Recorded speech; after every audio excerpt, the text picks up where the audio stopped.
Sa video na to mga master, tuturo ko sa inyo kung paano magpalit ng X20 digital output module at saka X20 bus module kung sakaling masiraan kayo mga master. So una mga master ay hilain nyo tong cover nya. Ayan.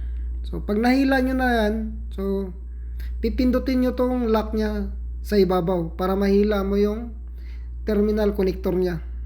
Ayan. So natanggal nyo na yung terminal connector.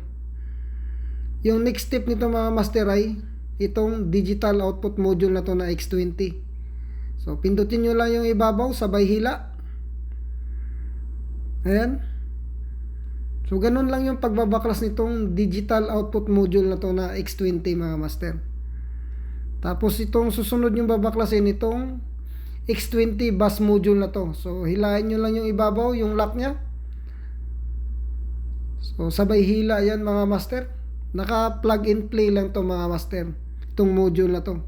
Madali lang baklasin to mga master kung alam mo kung paano magbaklas nito. So dahan-dahan lang mga master dahil nga may 4 to na pin.